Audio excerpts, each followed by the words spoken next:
special player is that he's a special person. He's an outlier in terms of, I just don't think you see attackers and goal scorers with the same work rate and commitment to the team, and he puts the team first. I mean, number 9s and humble, does it go together? With him, he's so for the team. And he's a winner. He's just a winner. So you can see he can will himself to goals, he can will the team to victory, and he drives his team.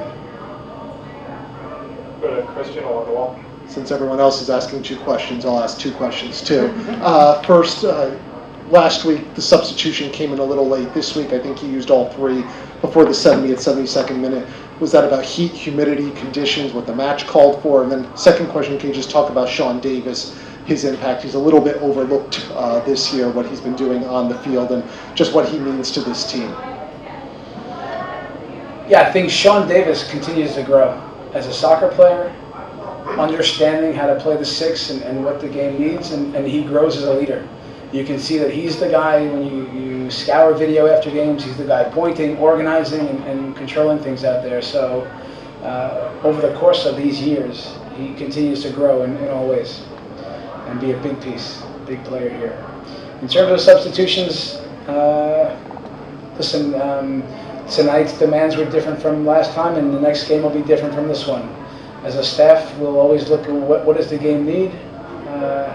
We'll do our best to try to figure out what it needs and who it needs and when it is needed. So we're just talking about this game on a hot night, and that's only part of it. But I think that we knew there was guys that had great weeks of training, and then that we knew coming into it would help the game tonight. So it was really what the game needed, and it needed it earlier than later.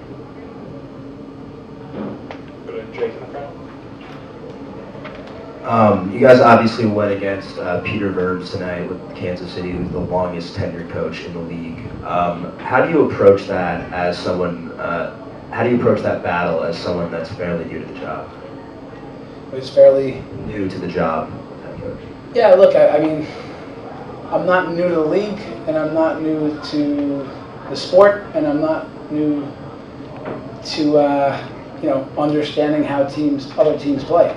And with Peter specifically, I mean, I've said it, in the build-up this week, he's got a good team. It's a clear identity.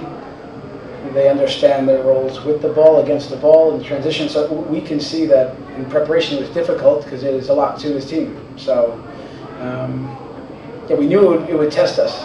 Very conflicting styles, where they spaced the field, we compressed things, and I thought in the first half they imposed themselves on us, and in the second half we pushed in a good way. Franco? Chris, 2 for you. First one, obviously Mark comes in and makes the difference, but what was it from Kaku's end that you didn't see that you pulled him out in the 60th minute? We just thought the game needed a different look in the middle of the field. And yeah, it was someone, when you start to think about who to bring in and who to take out, you don't have a lot of options if you want, there's one spot there. So, again, you look at the game, you feel the game. We said we'd be aggressive with our substitutions. We knew it would be a hot night. So, yeah, Mark has had plenty of great games for this club. So, you hit the first goal like that, and then all of a sudden you can see that almost every possession, every play, sliding, is just with a lot of confidence. And we know that players, they grow in those moments. The second one, the lineup has stayed mostly the same between you and Jesse. But Tyler today, we saw him a little bit further up the field, especially when you guys were pushing for the equalizer and then for the winner. Was that just what the game called for today? Is that by your design, or where do you see Tyler in this team, in the system under you? Listen, we see Tyler in the midfield. We see him as one of the 6s, but he's a two-way player. And anytime he's up the field, I mean, he's up for it. He likes to be around the goal. And look, he can make final plays and he can make final passes. But he also covers ground, and he gets around that part of the field, which we knew would be a big piece of them. So, but when Mark came in, Tyler pushed up and Mark slid underneath. So that was the move. But And Tyler's fearless, up the field. When you're looking for a spark, he can do that. Lots of times, it's something against the ball, like turnover, and he can not just winning a ball, but he can force turnovers. So. Have you given him any specific feedback in terms of his position? You played in this position, both positions. Have you given him any specific feedback about how to play and grow in that spot?